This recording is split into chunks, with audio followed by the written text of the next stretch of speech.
ان کے کفر، اناد، سرکشی اور بے دینی، حق کی مخالفت اور انبیاء کرام علیہ السلام سے عداوت کے انجام کے طور پر ان کے دلوں پر، ان کے کانوں پر اور ان کی آنکھوں کے آگے پڑتا ہے۔ ان کے دلوں پر بھی مہر ہے، آنکھوں پر بھی مہر ہے، اور ان کی آنکھوں کے آگے پردہ ہے۔ یہ ایسے ہی ہے جیسے کوئی شخص طبیب کی مخالفت کرے اور زہر قاتل کھا لے اور اس کے لیے دوا فائدہ مند نہ رہے، اور طبیب کہہ دے کہ اب یہ تندرست نہیں ہو سکتا، تو حقیقت میں اس حال تک پہنچنے والا یہ خود آدمی ہی ہے۔ اس نے خود اپنے پیروں پہ کلہاڑی ماری ہے۔ کس نے کہا تھا کہ زہر پی؟ اب طبیب نے جواب دے دیا ہے کہ اب تو شفا یاب نہیں ہو سکتا، اب تو تندرست نہیں ہو سکتا۔ تو اسی طرح کافر بھی ہیں۔ رب تبارک و تعالیٰ نے ان کو شروع سے ہی کافر نہیں بنایا، بلکہ انہوں نے اپنے ہڑ درمی کی وجہ سے، دنیا کی وجہ سے، مال کی وجہ سے، اور اسی طرح انبیاء کرام علیہ السلام سے بغض رکھنے کی وجہ سے یہ اللہ رب العزت نے ان کے دلوں پہ مہر لگا دی۔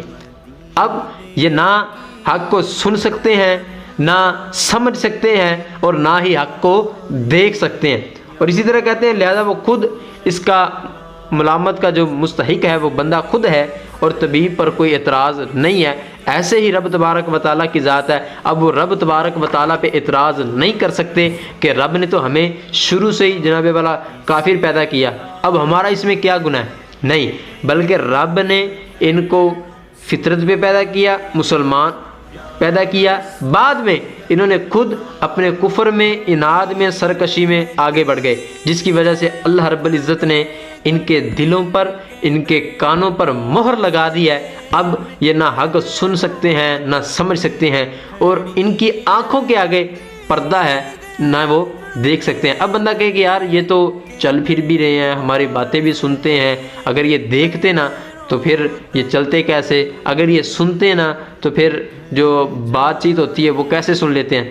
تو بھائی یہ اللہ رب العزت نے ان کے دلوں پر جو مہر لگائی ہے وہ یہی ہے کہ وہ حق بات سننے کے مخالف ہیں، وہ حق بات نہیں سن سکتے۔ آپ کافر کو کہہ کے دیکھ لیں، بالفرض کوئی عیسائی ہے، آپ کہہ لیں کہ عیسیٰ علیہ السلام اللہ کے بیٹے نہیں ہیں، تو وہ آپ کی بات بالکل ماننے کو تیار نہیں ہوگا۔